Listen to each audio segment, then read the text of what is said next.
All right, what's up, everybody? We are back with Sneaker Convos.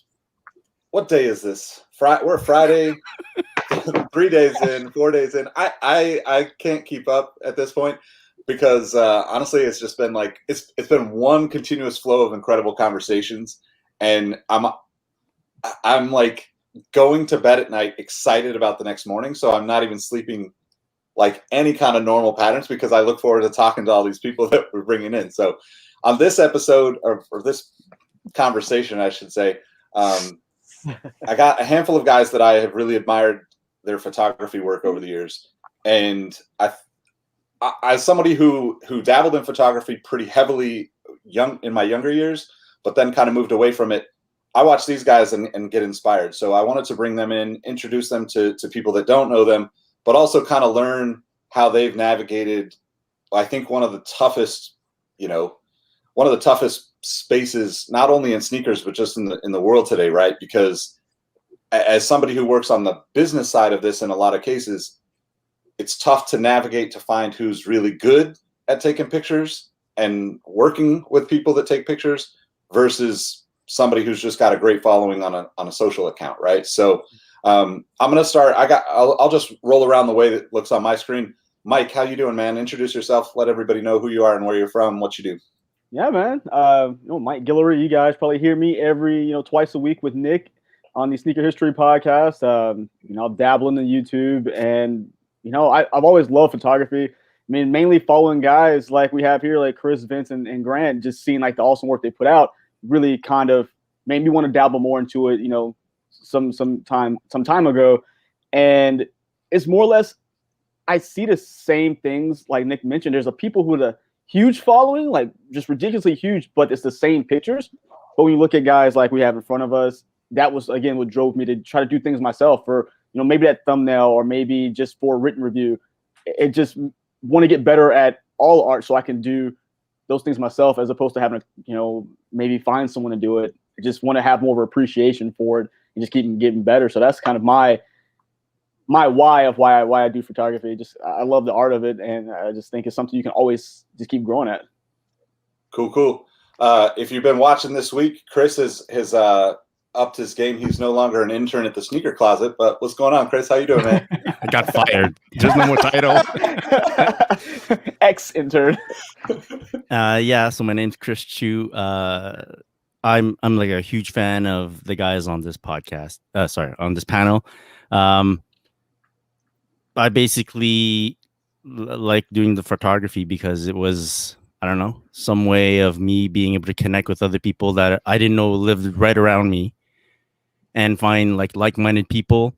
And from that, we just built like a cool little crew, and I just keep going at it, and I get inspired or wowed by the guys that are here on this panel by what they're showing me, and they're like making me discover all these new angles, these new methods, these new things that you wouldn't think in your head that were possible to do in real life.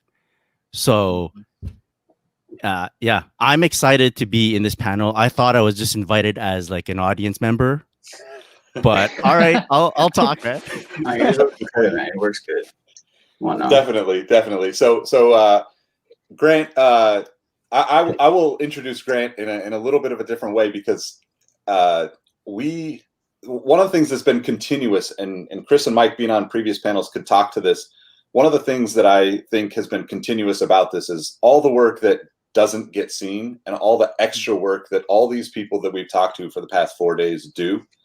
And I asked Grant to help with I would say one of the biggest early projects of my career. And I'd followed him for a while online. We had talked, for a pretty decent amount of time.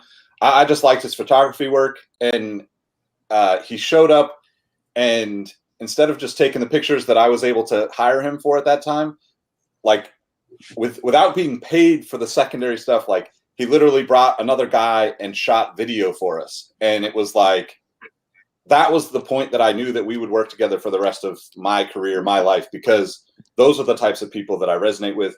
I didn't mean to like downplay all your guys' work, because I could give you guys all the same intros, to be honest. But I think it was just something that has been really poignant, and it popped up before we talked, So Grant, I guess tell everybody where you're from, what you do, and I guess how this journey has gone for you a little bit too. So I don't know, it's a hard one, because I mean every single story starts with what you just said. Like if we like go back to that, I think it was 2014, somewhere around there. Yeah, I had no idea how we started following each other online. I think your name was like Sacktown something. So it was way back, right? And I just remember you were like, I'm at finish line right now. We're doing this thing with Steph Curry. He's getting good. So that's a wild thing to think about, that he's getting good. And it was his first ever All-Star game, and it was at this mall outside of New Orleans. I almost quit my job to go. And I drove like 6 hours, and I think I got paid like $200 or something. Yeah. Like it didn't even cover anything. Like I slept on my friend's like concrete floor that weekend, just so that I'd have a chance. And that was like one of the first videos that I ever did. And then ever since then, I was like, I was working at a Best Buy call center then. And I was like, I have no desire to do this whatsoever. Like, I'm just gonna really focus on this. Like, he didn't have to give me this chance to work with a big retailer like that. And that was before I had anything remotely sneaker related, work wise. And I guess ever since then, it's just been something that's just been constantly evolving. And now it's to the point, like I'm really just trying to keep up with Vince at this point. Like that's really my whole goal now is to keep up with Vince at this point. You're in the 3D world, so it's game over. No, like I can't do that. I'm glad that I got to go before Vince, so that I can say this, because I don't think I've ever been as proud of anyone as I am of Vince. Like it's amazing. Thanks, it's amazing to see what he's done. It's absolutely incredible work. Thank you. And I get some self-doubt every time I look at it, but it's good. It's good work, man. It's good. But I mean, I think that I see things from a little bit of a different perspective than a lot of people that would be on these panels, mainly because anybody who knows me, Nick knows me really well. Sneakers have never really been the main, I guess, like motivation behind anything that I do. It's always been, showing that you can be really, really creative with something that's, it's an inanimate object. Like there's nothing exciting about a shoe most of the time. And I think being able to take an ugly shoe for the most part and like make something that's, engaging and even if it sells like a couple shoes, or if it gets people into photography and like gets them into, exploring things that they've never done before. I mean, that's worth it to me. I'm probably one of the only people that's not going to have shoes in the background, because they're just like all over the studio right now. But it's never really been about the shoes for me. It's always been about, the creativity. And I love that, Nick is, my entire career is because of Nick. So, yeah, it's great. I mean, I know that doesn't really break down much, but I think that explains me and my process as best as I possibly can. Cool, man. Yeah, well, obviously, thank you. I appreciate the kind words, and the feeling is mutual with everybody on here, right? Like that's the reason why I want to talk to you guys, because I think one of the things that's been also interesting and challenging throughout the past few days is like bringing people together that wouldn't normally get to sit on a call and talk with each other, which is, I mean, you guys kind of all know this is what I do, right? Like this is like the digital, you never see what I do work-wise until you work with me, but bringing people together like this is what I do. It's what I'm passionate about. It's how I learn, because ultimately we will come from different perspectives. And I think, before I hand this to Vince to let him introduce himself, the thing you talk about perspective, right, is why I like to bring people that don't have that same perspective as me, right? Like it forces us to grow. And a lot of times, especially in sneakers, it's really easy to just default to this is the formula, let's go, right? And I don't mean that in a bad way, because, you know, we all have been in situations where the business, the time, the money, whatever it is, determines the formula has to be shortened to that minimal amount. And I think in a perfect scenario, none of us would ever shorten that, right? We would have unlimited time to make everything perfect, to make everything as beautiful as possible. And you know, and on the flip side of that, sometimes we're just like, fuck this shit, it's been too long, it's time to just get rid of it and move on to the next thing, right? That's a part of the creative process. But I think with sneakers, and, you know, kind of how you guys can take something that really is unimportant in the big picture, right? And, you know, I don't mean that to the people that are collectors and, you know, passionate about sneakers, but I don't care about sneakers the way I care about the people behind them and the stories behind them, right? It's always deeper than that for me. Now, when I look at shoes, 100%, I love it because it sends me down this path of, you know, 10, 20, 30, sometimes 50 years of stories. And I think what you guys all collectively do is grab that out of you know, the sneakers and the experiences, and represent that to people that ultimately have no real, you know, connection to the stories you're telling with the photography you're taking. But that said, I kind of want to throw this to you, Vince, because you've been able to spin the sneaker thing into so many various aspects of it, right? Where like photography is always the center of it, you know, and you know how you ebb and flow out of that. But I think like going, you know, I guess introduce yourself, but also like let's start off and talk about going from the sneaker photos to, you know, something like lacrosse, where it has absolutely nothing to do with an inanimate object, and it's obviously much more challenging. Yeah. Well, first, thank you for putting this together. And going back to what Grant said about, you know, you guys linking up and how you just help people, going all the way back to, I think it was like the same year, 2014, 2013, when you were at Complex, you and Brandon, you guys were doing those sneaker lists that everybody was always kind of reading, you know, like top 10 this, top 10 that. And you did a sneaker photographer list at a time when I didn't think I was going to be able to make a career out of it.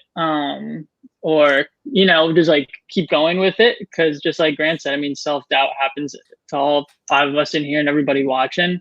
So I just remember when you put me on that list with Brandon, that gave me the confidence to keep going. And even till now, I hope eventually down the road, I could make somebody who wants to do photography feel the way you guys made me feel back then, you know, give that boost. That's the ultimate goal. So hopefully next year, maybe this is physical in person or something, would be sweet. That'd be dope. Yeah. But yeah, so it's always been, for me, it's sneakers first, photography came second. I wanted to be in the sneaker industry. I can't, like, basically, I'm pretty much like left the school I was enrolled for, going to college. I was gonna go be like an ear doctor or something, and I was like, no, I'm not doing this. You know what I mean? I told my parents I'm doing sneakers. They thought I was like high, you know. And then just started doing like the whole sneaker photo thing. I tried to design, but I couldn't draw for shit. So I just picked up a camera and started shooting sneakers, and kind of through that just started building steam a little bit. And like, truthfully, that Complex article is the first thing that gave me the push to make it legit. My mom had that article on the fridge for like a year, like printed out. So so I think building off of where it's at now with like lacrosse and stuff, that was something I played in high school. I picked it up and then played in college. And there was a new professional league that happened, because it's still it's not a big sport right now, you know, they're obviously trying to grow the sport. But I seen right away when the league was announced, Adidas was the apparel sponsor. And, you know, that sport alone isn't big enough Adidas to have its own department. So from me just working with Adidas over there was crossover with the people who had been there.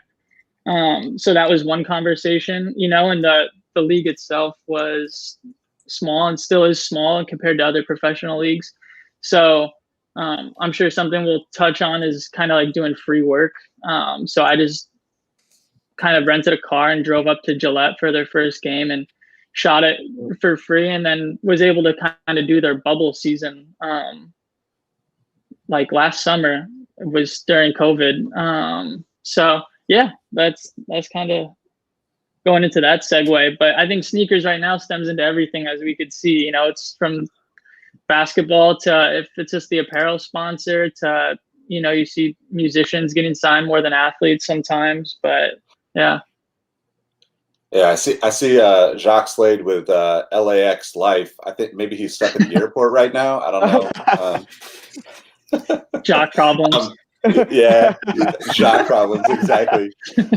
So there's a bunch of questions coming in, and we're going to get to those for sure. I want to make sure that we touch on a few things as we go before we get into camera settings and the editing process. But one of the things is kind of you know, going from, you know, like the shot to, you know, what gets put out and how you do that, right? Because, you know, I even think of it as sneakers, right? Like, you know, sneakers become just the thing, but then the things you do with that, and even in other aspects of sneaker culture, I would argue that we as a collective community set the tone for what a lot of creative people do in the world, because so many eyes are on sneakers at all times.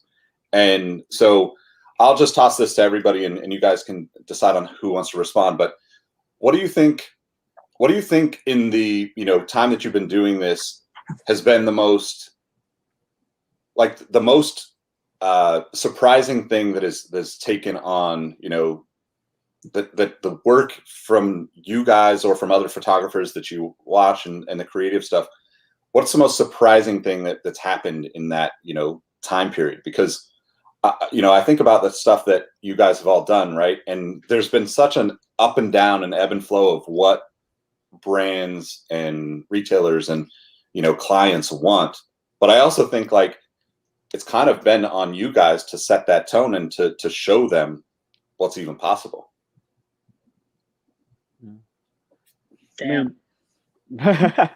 I mean, I feel pretty amateur with my fellows here, but because I'm really just getting into the product photography side, is something I really figured I really like, because I did, you know, people. I'm like, it's okay. I didn't really enjoy shooting people as much. I like just shooting landscapes and things like that, but I really found a love for just product photography, whether it's electronics, sneakers, whatever it may be.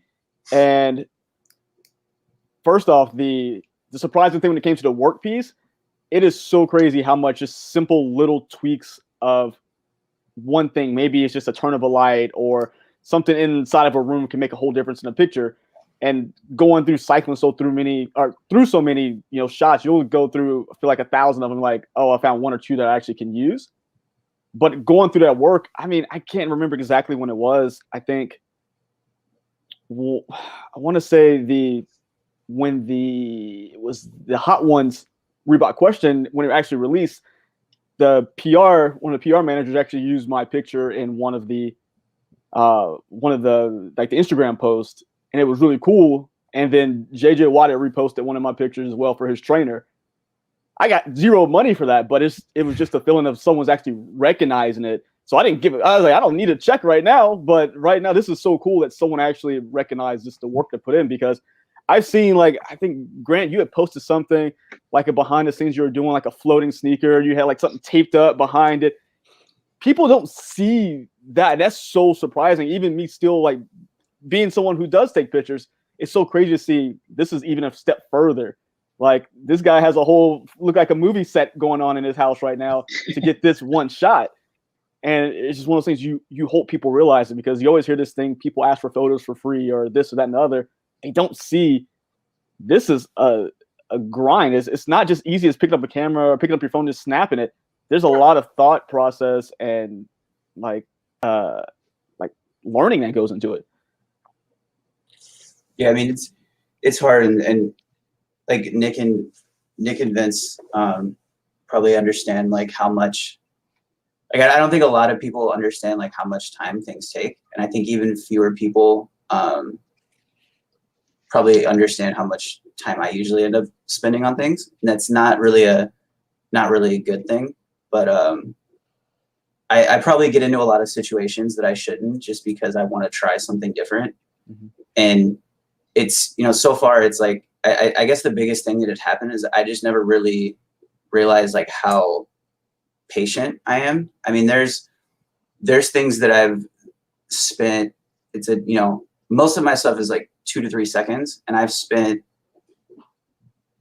well over 100 hours on multiple. So it's like I've burned through computers constantly. Like I can't keep up with the ideas that I have. So it's a constant process of trying to figure out how to make it work with the equipment and stuff that I have, and then scaling that equipment up as fast as humanly possible. And to do that, like I make a lot less money because of it. But I think that the last couple years, and especially since last year, I think it's positioned, my company in a much better place than it would have been otherwise. And I think it goes back to that, creative drive behind everything, that it's not, a lot of people, if they do this, like, you're not going to make a bunch of money shooting shoes. Like, I don't know who convinced people on the internet of that. Like, somebody flipping shoes probably makes 5 times what I do. And I'm okay with that. Like, I don't really care. Like, I get to go to work whenever I want. Usually I don't go to work because I'm pretty much working every single second that I'm awake, but I can do whatever I want. And like, that's like the dream job. And like, I don't think anybody could, really argue against that if you're doing something that, you really, really enjoy doing, like, nothing beats that. And, I have enough that, supports the lifestyle that I want to live, and, buys all the shiny new toys to make better ideas. So, it's a process for sure. When I look at the way Grant works, because I know sometimes he posts some behind the scenes little snippets, it's like realizing that there's so much more to do, like that I could do or incorporate in photo taking. And the funny thing is, when he shows the behind the scenes, you're still like, wait, what? Wait, I still don't understand how he got from there to there. And I also look at like Vince's photos and I try to reverse engineer them. I go, how does he, like, you got to time the smoke. You got to, wait, what's going on? So in that manner, it's really cool for me, a guy that I'm mainly doing, like, trying to do on feet shots of my own shoes, or every now and then I'll do a little brand thing.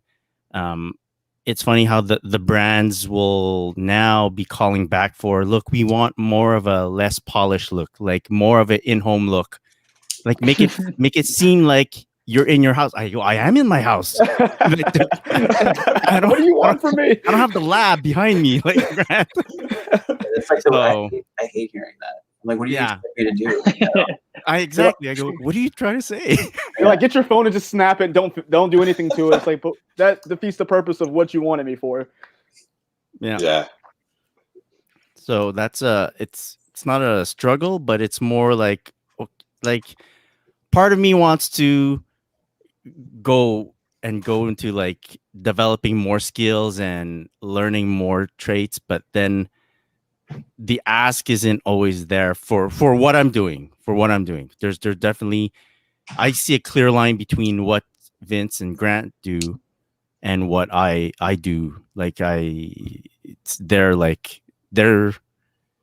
on the other side, and I'd like to visit one day, So that's cool. I mean, you both, Chris. Chris doesn't give himself enough credit at all. I think it's interesting too, right? because like, we all probably look at what the other people do and have that thought at times, right? Like, I know Grant and I have had conversations about, like, we almost have a very similar nature, not in like the the way we look at things in terms of taking a picture, but the way that we get lost in the process and come out on the other side a week to, I mean, this event is a perfect example, right? Like it's me saying, hey, talking to Joe and saying, hey, we should do a few panels and talk about sneakers. And, 33, 34 panels later, in less than a month and a half, this is happening. And like, that's exactly what, Grant does that regularly with his stuff. And I think, like, to Chris's point about seeing the behind the scenes, it almost makes it even more confusing at times, because I also, knowing Grant and thinking about the way he's going about these things, I always think like there's probably been 10, 20, 30 iterations before you even get to the point of that behind the scenes shot. Not intentional. It's not like he's saying, I'm going to set up a behind the scenes shot 3 days from now. It's him just working through it to get to that process and that point of like, oh shit, it might work. I'm going to snap this, and then continuing that process even. So I guess stepping back from that, and this comes from a little bit of a conversation Chris and I had a couple months back about living, in Canada and dealing with the winter, right? Like you have to think about even like a much bigger perspective of like, am I going to post these to social? Am I going to be able to do this for somebody outside versus inside? And, so I'm going to toss this to you, Vince. But like, what do you think about when you go into that like process of a shoot? Yeah. So I go between like Chicago and New York, and when it snows, it's absolutely the worst. Like I know I've been in Chicago the past couple months and we just got slammed. So I was literally driving around for some stuff I had to do, just looking for areas that had melted snow or where somebody just like did an insane job shoveling, just to try and like avoid snow in the background or snow on the ground. Cause then you get the salt on the ground, and then it's wet. You could tell when concrete's wet versus dry, all of that. So for me, it's really going around in like the city or just whenever, even if like my girlfriend's out and about, and if I just like spot anything kind of colorful or cool looking, I like throw it in my notes, or I'll screenshot where I am on Google Maps, or like put the intersection of like wherever it is, and then like I'll keep it, then if I get like a sneaker that's blue and green and you find that building, I go back to it. So that's usually my process for something like that. But I'm also a firm believer. I think it's easier, when you're in a bigger city, if it's like a lookbook or something, like you can do a lap around 2 blocks and make, a couple places work easily. I'm not big on overthinking like the location. Like sometimes, I think like location scouting ahead of time is kind of crazy, like burning a whole day just to scout. I understand that's for a lot, maybe bigger productions. But for stuff we're doing a little bit more like run and gun and nimble, we'll go to LA and just hit a couple blocks downtown and make it work. So that's kind of underwhelming answer. How about you, Chris? Talk a little bit about like even thinking about like, I don't know if it's actually a schedule, but just like, hey, what if I can't take pictures? What if I can't go out and take the pictures I want to take, whether that's weather or whatever reasons, and just kind of almost like stockpiling, right? Like I'm a little bit fascinated about this because as someone who does more writing than, that's my my most creative output, I guess. Mm-hmm. And I don't have the ability to be like, cool, I'm gonna write 50 things so I have them spread out for the next couple of months, and not to say that you can really do that easily with photography. Obviously it's a lot of work, but just the thought process in that, to me, I can't wrap my head around for what I do primarily. Right. No, you can stockpile like on feed shots as much as you like. I have photos from like a year ago that I like them, but I don't like them that much and I don't want to post them. And I do it. I hate the weather. I hate, like Vince mentioned, like salt, gravel. It's horrible. It's just horrible. I look at other people's feeds and everything's clean. I'm like, I don't have that. And in terms of lighting, I just go with natural light a lot, and the sun sets at 2 p.m. during the winter here in Montreal. So Oh, No And- way. yeah, that's crazy. so all that taken into consideration, I do bank a lot of shots. I'll go out on like runs and I'll bring like a bag of sneakers. I'll even switch pants up because people say I always wear black pants. I go, yeah, because you can't tell. It's like the same pair of pants. And I just go out there. The real estate you need, like a sneaker is small. It's near the ground, and the actual real estate that you need to shoot like a sneaker isn't all that much. So I kind of see spots. It's just my eyes look in like square form or frame form all the time. Like it pans around and I go bloop bloop this here. So as long as I find something that looks different enough or that complements the sneaker enough, or if I feel good about myself, I don't really care. As long as I hit the sneaker hard enough, then I don't think the background really matters. But it's just little things you need to adjust to, and it's also what makes the difference between the people that want to do a little bit more, a little bit extra to get the picture done versus the people that are just happy with snapping a quick pic and keep on going on with life. Yeah. I mean, like a couple weeks ago, Houston just randomly just jumped into the dark ages for a week. We had a blizzard. It made no sense. Yeah. So I had like 5 projects and I had to move that week, and we had to shoot some stuff for Adidas, and they were like, we need this by the 18th. I think it was like the 12th or the 13th. And then all of a sudden I didn't have power or water for like 6 days. So I was like charging stuff in my car to like bring it up. Like my entire wardrobe isn't built for 15-degree weather. Like I live in Texas. Like that's not supposed to be a thing. And like, I don't plan anything.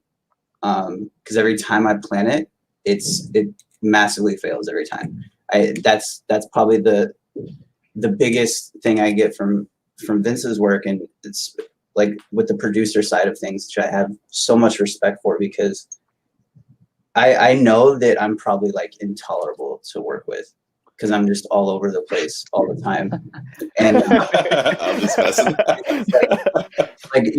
Mitch said something in the chat that I just woke up after working 36 hours on a render, and I did just wake up, but it was like 50, and it was like, I think what you just said, Chris, about like the background not mattering, I feel the same way. Like I shoot the vast majority of everything in this super chaotic room behind me, but like a year and a half ago, like I was talking to Mitch and Nick about how I felt the only way to like really differentiate what I was doing was to get into something that I had no understanding of whatsoever. And I was like, I'm going to literally build this world that like only I can get into. So it's going to be, all 3D. And like, if it's something that if it's something that nobody else can get to, then like nobody else can copy it. Like nobody else can have the same perspective. Like you're literally doing things at that point that are physically impossible. And like, that's still, it's something I've been working on actively since then. And it's a way bigger project than I thought it was, because now it's like to the point where like, if I'm making a building or something, like I'm spending like 3 days trying to figure out what furniture I'm supposed to put in front of it. So it's just like, if you follow me on Instagram, like I hardly ever post shoes, but I'll post chairs like every day. So it's like, I find a lot of inspiration in stuff like that. But I think the best way for me to approach a project, and whenever I work with a brand, like I tell them, like, if you're expecting me to like pitch an idea, I can almost guarantee you're not going to be happy with it. But like, if you wanted to work with me because of work that you saw, like you need to understand that like I came up with that on the spot. And if I didn't think of it then, that's probably the 4th time that I've shot it. So like, I think on the last 2 Adidas projects, I've restarted both of them 10 or 11 times. And it's like, it's not just like a quick restart. Like when I checked my survey yesterday, I think I took close to 1 million shots last year. And it's, it adds up quick, especially, you know, I never use video for anything because it doesn't have the look that I want. So if I'm shooting a lot of times 2,000 to 3,000 shots in the course of, you know, 30 minutes. So it's like, it adds up, and it's like, you have to, at a certain point, you have to trust your own process and trust that you're going to figure it out. And I spent way too much time like worrying if I'm going to like hit the brief and this and that. It's like, thankfully, like I've been lucky enough to be able to do what I want for most projects. Occasionally, I'll have to stick to a brief, and like those are the ones that are super boring. But I understand that like most brands don't want a random shoe animation that looks like it should be in like Tenet or something with like a bunch of, you know, crazy sci-fi sounds and everything else. But like that's what I want to make. Like that's what's exciting to me. Like a lot of sneaker photography that you know, people like I can't really shoot anything clean for the life of me. Like I instantly hate it. Like I love when other people do it.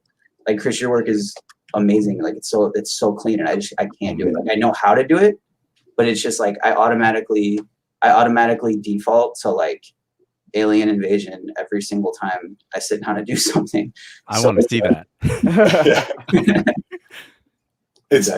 I mean, it's interesting. So like last night, not to keep plugging back, but like last night we had a conversation around like creating, you know, content personally versus creating for a brand. And I think, you know, to Grant's point, definitely check out that conversation. A lot of people that I respect around that, and a lot of people that you guys know, because there are a lot of challenges that come with, you know, playing within the boundaries of creative freedom, right? And figuring out what you're willing to do versus what you're not willing to do. Because, you know, as you know, looking at the comments, we've had a lot of people ask about, you know, settings and what cameras and editing and all that stuff. And I, you know, I don't want to speak for these guys. I'll let them talk to that. But just my opinion is that those things are the least important things when it comes to getting those photos, right? It's almost like the mindset and the thought process is what you've got to figure out, like with it, in order to get to the result that you want, right? And you know, I'll ask you this, Vince. Like, how do you know, in terms of settings? Someone said, you know, that they're still shooting, you know, still haven't committed to fully shooting manual, right? Yeah. And how do you? I think the perception is that everybody that does incredible photography work knew this from the get-go, right? But this learning process is just never ending. You know, like that's right. The beauty of it to me. So how did you how did you go from even like that simple step? But I guess maybe even talk about like, you know, just working past that thought, right? Because that thought in itself is inhibiting in my mind. Right. I think yeah, I mean, your camera is only going to do so much, and I think you'll hear that, you know, anywhere for anything. I think that even can stem over to other sort of crafts, like it doesn't matter what paintbrush you're using, sort of thing. You know what I mean? So I think, but for settings, I mean, YouTubeversity, you know, it was just on YouTube all the time, and you can just learn everything on there. But I do think to a certain extent, you know, I would say get to the point where you're comfortable in manual, and get to the point where I think the more you shoot, you'll know just by kind of like looking, if it's sunny out, you got to be over, you know, a certain shutter speed, and you want to be at this low of an aperture. You'll just start to like pick that up. It becomes second nature to you. But I do think you don't want to go too far, almost you know, where Grant says sometimes you get so lost in trying to accomplish something that you've seen that you want to do, that you lose the passion for the idea just because of how much you got to learn in between, you know? So that's, for me, is where I think in the past like year or so, I've, you know, when I got started, I was like, yeah, I can do photo, I can do video, I'll do whatever, you know what I mean? And I'll do video, but I don't like to do video, you know, it's not me. So I learned, for stuff I don't like to do, to hire someone who does like to do it, maybe make a little bit less money, but you get to work with somebody, you know, build that relationship, and the work's going to come out, you know, way better, way stronger. So I think just know what you want to do and what you want to learn, and just start with one lens. You don't need a million camera lenses. And if you're still on automatic, that's cool. I was on automatic for like the first year, and then like bricked a bunch of stuff in manual, but you get the hang of it. And you get the hang of it quickly, you know, but YouTube they have everything. It's insane. Yeah, man. I kind of, oh, go ahead, Grant, go ahead. So I kind of agree, and not really disagree, but I think it's kind of like an alternate way of looking at it. There's like with my works specifically, and I know that's like, I probably do things in a really convoluted way that you probably shouldn't do. Like doing everything as photos, for example.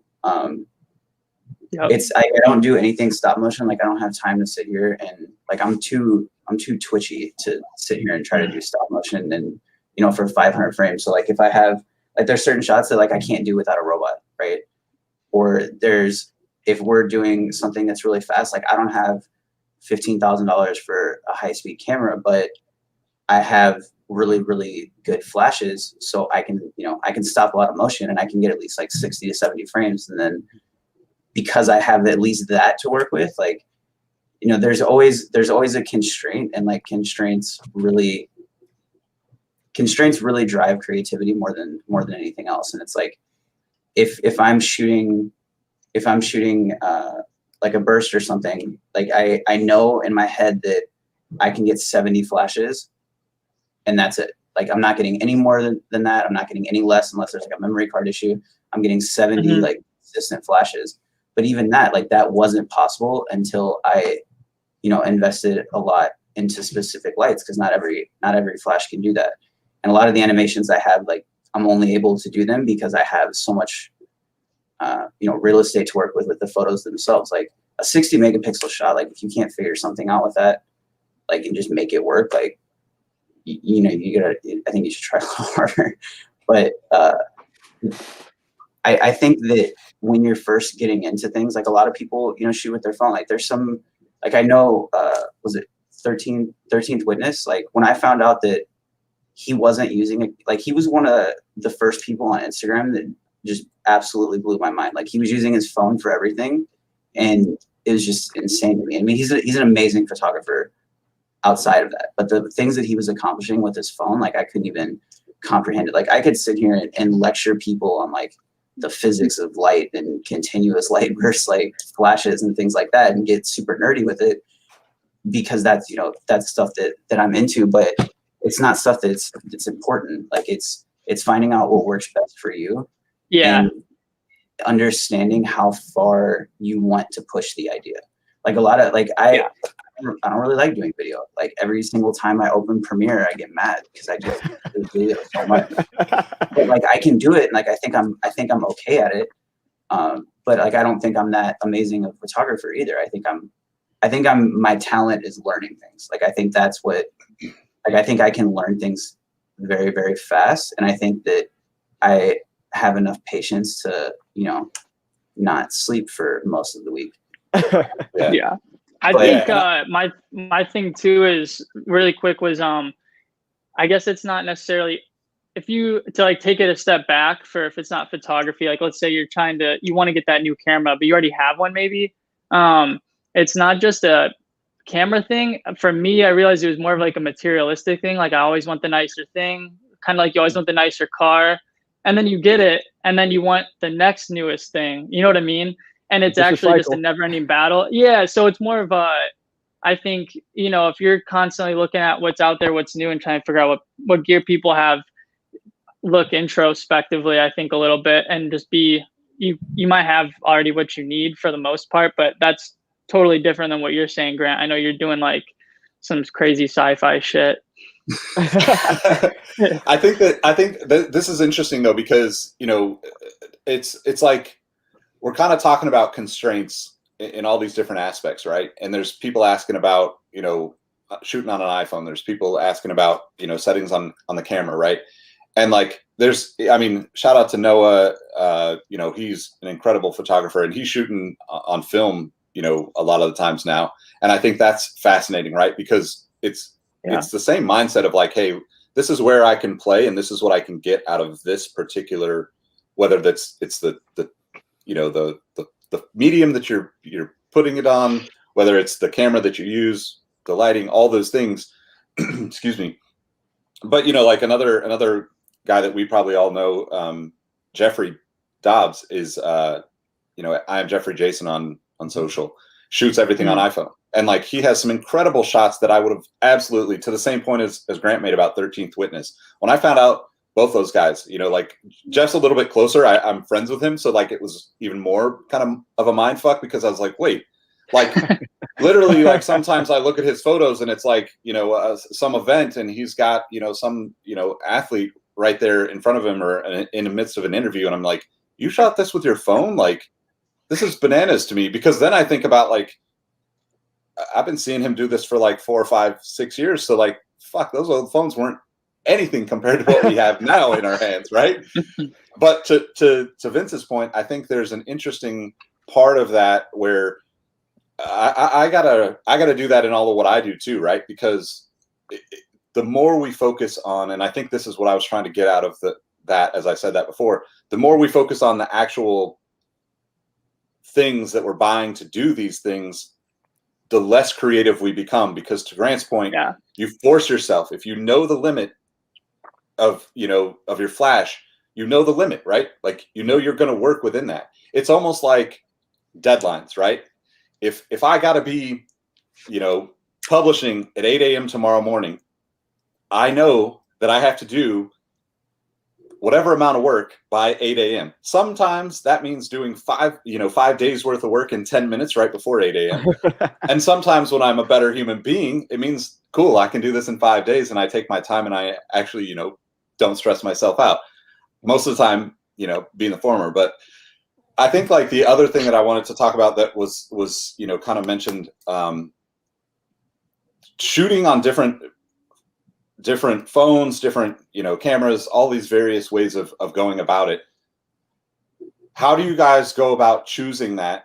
And, you know, to kind of, I guess, go back to your last thought, Vince, when do you really look at it and say, I want to move to the next level, as opposed to, you know, staying within those constraints? It's a good one. Yeah, I would say, I mean, if you're just doing sneaker stuff, I think you could honestly almost make it work with any sort of, if you're just out in the street using natural light, any DSLR entry level to top of the line, you're going to get a pretty similar shot. You know what I mean? Because the sneaker is that like stagnant.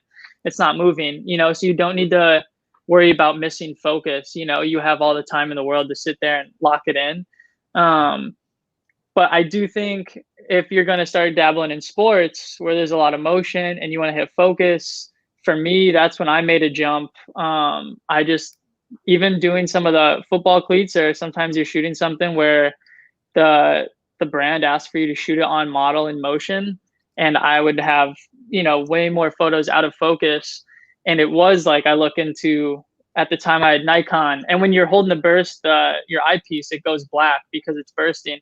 But then I look into Sony, and as you hold down the burst, you can see the whole time what you're shooting. It doesn't black out. Exactly. And it's still focusing for you. And that's where the technology is actually worth the upgrade. And then you just need to make sure that you're going to be shooting enough sports to justify that bump in price. And so, like where I'm at now with my camera, I have a A9. I think the new A1 came out, and I really want it, but I don't need it because they're so similar, and the file sizes are a little bigger, so you might get higher res megapixel, whatever that pixel pushing shit is. It's not really, you can't justify that. But I think, you know, I think sports is a jump. If you're shooting cars in motion, you see like that, that's another one. But if you're just doing, you know, fit pics, you're good with a camera from Costco. That's what I started with. So yeah, I mean, that was actually, I was going to say it on the last one, but I think every single person that gets into photography falls into the same trap of, when you start getting work that you're proud of, you think that you have to start buying everything. And I think it's like it's a common thing, I think, with every photographer. You just get this like gear obsession. Like you want to, you do stupid shit like put lens hoods on your lenses and things like that. Like I haven't, like a lens cap hasn't like touched my camera in years because they're just pointless. Like, you're paying $1,500 for a lens. Like you could, unless you're sitting there with a chisel, it's not going to scratch. It's fine. Like but I think the biggest thing that I found out was that I was wasting so much money and time on products that didn't really, like, I was getting them because they were cheap. And then after I got them, I felt like I had this responsibility to use them because I bought them. And then I would try to like change my ideas based around these things that I had just bought when I really didn't need the thing in the first place. Like if it was like a filter or something like that. Like my A1 is coming soon. I saw that. It's on the way.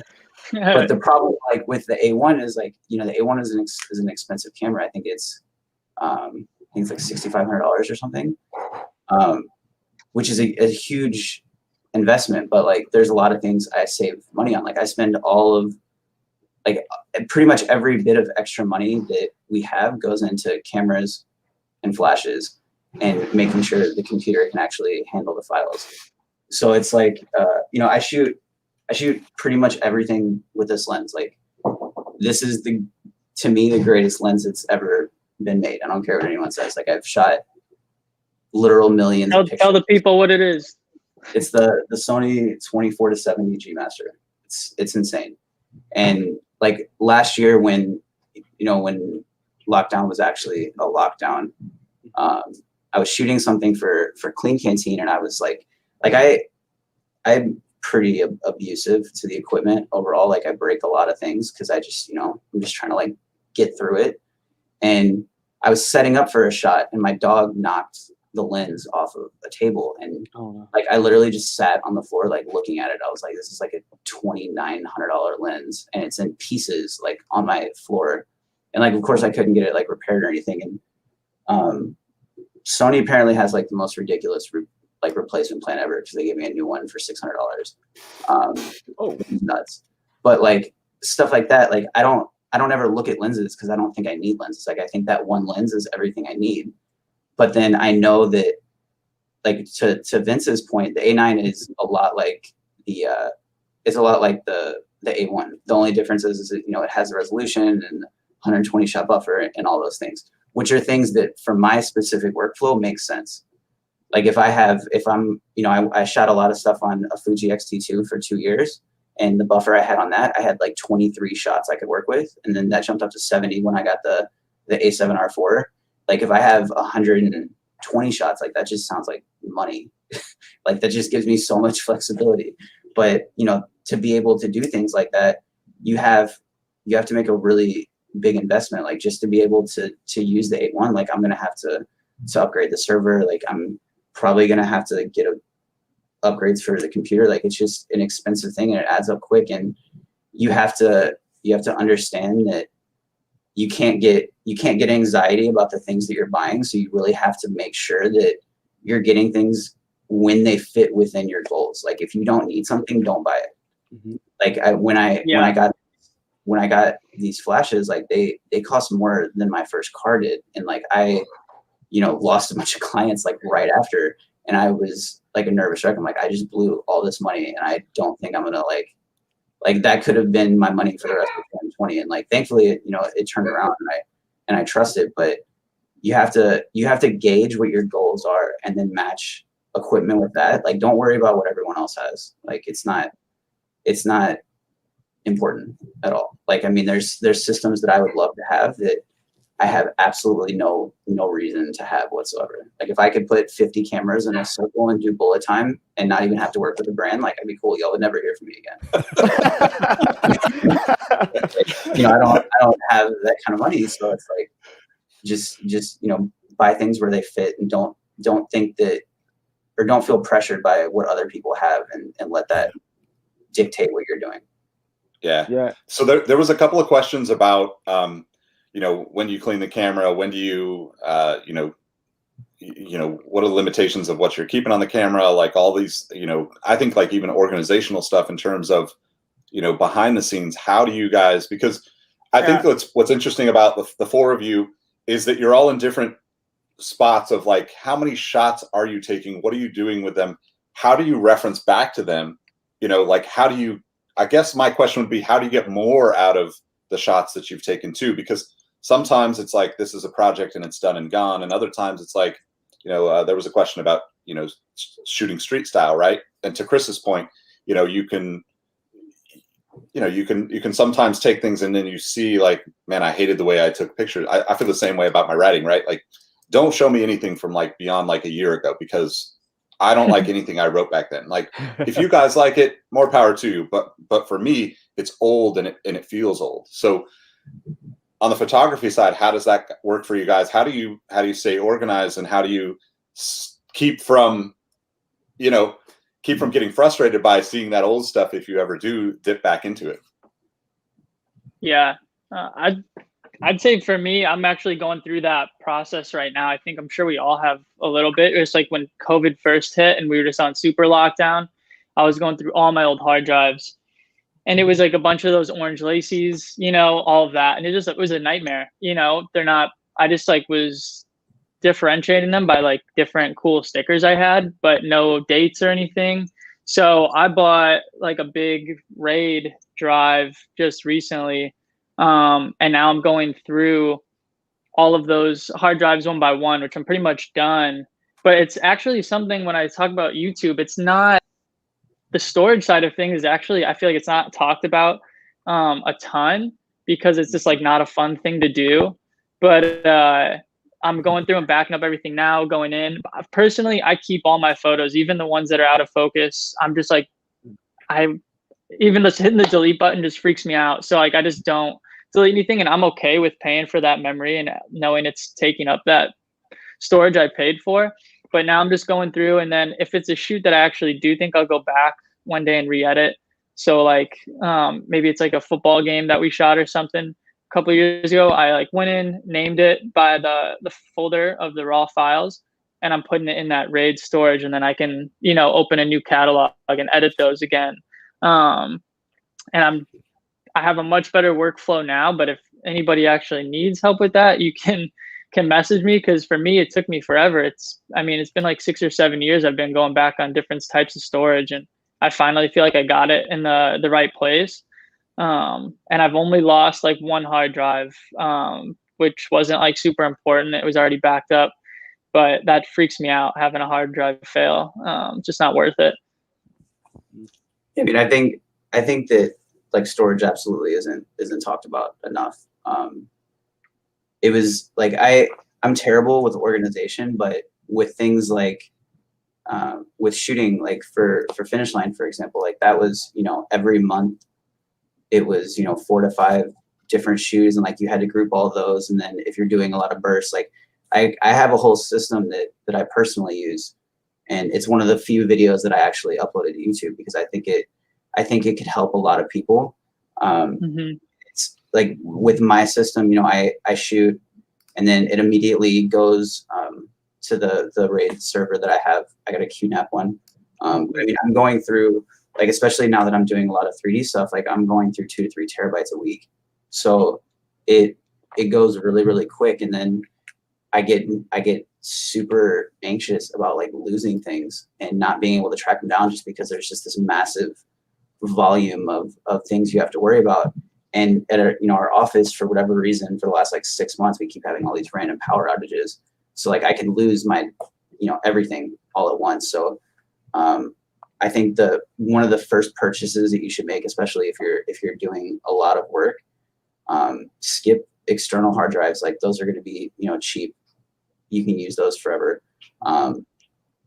But getting a real like networked storage solution where you have an automatic backup, where if you have something, if you have a RAID configuration, like mine has 4 hard drives, and out of that, like I think I only have like 16 terabytes that are usable, and then the other two I can't access them. But if one of those drives fails, like I don't lose anything, so it's fine. It just puts everything back in its place, and then I automatically have it upload to Backblaze every day, so that if I lose the entire server, all I have to do is go into my Backblaze account and they overnight me a hard drive with all of my stuff. Cool. So I mean, it's making sure that you have these redundancies. Like I have like hard drives that are like cold storage hard drives that if I don't think I'm ever going to look at those things again, they go to like a cheap hard drive that goes in a drawer, and then I try to keep any current stuff is on the server, and then I back everything up to Backblaze and Amazon. Now that's like not necessary for most people because it can get really expensive, but if you are doing like that much work, I think you kind of had a lot of experience with how difficult brands are and how annoying they are with changes. So having absolutely everything, even if it's out of focus, like I use out of focus shots all the time. Like if we're doing like a video or something and I have an out of focus shot, like that saves me an hour of like manually retouching it, because I can just cut a piece out of it and I can track it back into like whatever the animation is, and nobody ever knows. So it's like even your mistakes can help you if you're really in a crunch. Yeah, it's I think that's great advice. So unfortunately we're about at an hour, so I want to ask you guys all kind of this last question to kind of answer a couple of questions that were in the chat. But like, what's your like favorite, either your favorite thing about photography at this point, or your favorite? There was a lot of people asking about like backgrounds and about where you like to shoot and those types of things. Share with us like one of your favorite things about photography, or places you like to shoot, or subjects or whatnot. And then we'll wrap up and hopefully we can do this again, because this was a great conversation, and just based on the comments and people watching, I know there's a lot of people that appreciated the knowledge you guys have been dropping. So thank you. I think kind of to answer that question, favorite thing about photography is the way I see things now, even without the camera in front of me. Like you will go somewhere, and I think Vince mentioned it. He'll take a picture of the place and want to go back to it, but just the way you view things when you actually do take pictures, you see it just differently than just, oh, I'm at a place or this is a thing. You just have a different way it processes in your mind. So I really like that. And I think one of my favorite places is there is a particular place downtown. Grant, I can't remember what street it's on, but there's an Enterprise rent-a-car, but there's a way you can get on top of the roof. It's just an elevator that they don't care about. And you can get a really good view of this really cool water tower, bunch of graffiti and stuff up there. Oh, and yeah, and it's one of my favorite places. Actually, where I proposed to my wife. That's how much I really love that place. Oh, I just shot Air Forces. That's Me, for what I like in terms of background, I actually like doing this a lot. I like going to random shops and seeing what could qualify as a prop for sneakers. You'd be surprised what some people throw in sneaker pictures just for, I don't know, because it's the right color, because it's like an abstract shape that you can add and people won't know, but it does add something to your photo and only you know what's going on. So I like doing that a lot. I've been trying to develop that part of photo taking for like sneakers. Favorite spot? There isn't really any spot. I like shooting in my hand. I like my hand. every time somebody says just take a picture of like you holding it, I'm like, do you know how weird my hands look like? I'm not gonna do that. Like my main thing is I just hate when people use IKEA furniture in their shots, and I've talked. Shots fired. I was like, don't look at my shelf. I'm gonna move this way so you can't see my shelf behind me. Yeah, I don't like this. There's like one shot that I've seen like 100 different people do it. I'm like, I know, like I see the quality of this, and like I know y'all could do better. Like I just want better for you. Like that's all it is. Like that's all it is. But no, I mean, I think my favorite thing. I know I keep going back to the alien invasion thing, but I light the way that I light things. Like if you light something like slightly backlit from the edge, it just makes it look crazy, like absolutely crazy. It'll make the sharpness that you can get out of shots is mind blowing when you light it the right way. And I hope that it seems like a lot of people are starting to get more into the lighting aspect of it. And I know I bring it up a lot, but lighting and motion is, I think, probably the most important aspects of like my work specifically. And just being able to like expand on that and learn new things and do things that, I mean, when I didn't have any power, like I literally was like, I made this crazy like diffusion out of like 3 flashlights that like lit my entire living room. And I've never felt more accomplished in my life. I was like, I'm seeing my own breath in my apartment, but it looks tight in here. Like, that's cool. It's like, I need to take a picture of it. So it's kind of pointless. Yeah, I would say probably one of my favorite things is probably being done with a shoot and you are excited to get back and edit it. Because there's definitely some shoots where they just kind of like, like they could just be like whatever. And sometimes I think when it feels like that, you probably haven't got the shot yet. But the best feeling is when you got something good. You wanna go put it up on the computer.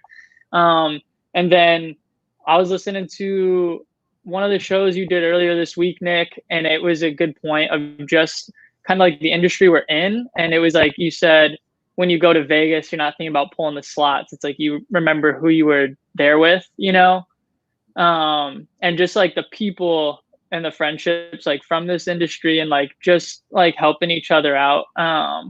And things like this is by far my favorite part and what keeps me coming back to it. So yeah. Selena Gomez. Yeah, Selena Gomez.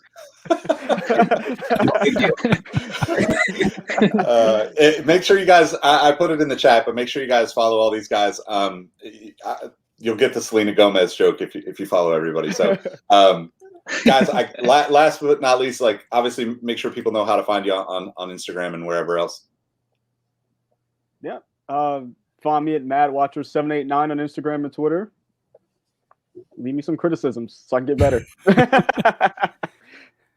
You can find me at Christopher.Chiu on Instagram or at the Sneaker Podcast. Sometimes we chit chat.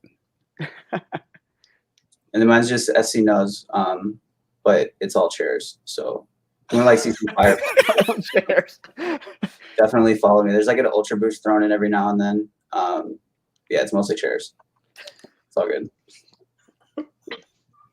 Right there. Oh, dude, he's a smart one. How do we not think to do that? Right on, guys. Well, I appreciate you guys taking the time. It's been really dope chopping it up with you guys. Honestly, we got to do this again soon because I think there's a whole nother group of us in the chat that we could actually have some more great conversation with. So thanks to all those guys, Donnie, Noah, Mitch, Sean. Like Hop Dog, I don't know who Hop Dog is, but there was a lot of great questions from Hop Dog. So shout out to you too. Appreciate all of you tuning in. Thank you guys for the time, and we'll catch you in a little while. I got a fitted conversation coming up next in about 20 minutes. So hop back on. Nice. Thank you. Peace, everybody. You bet. Take it easy, guys. Peace.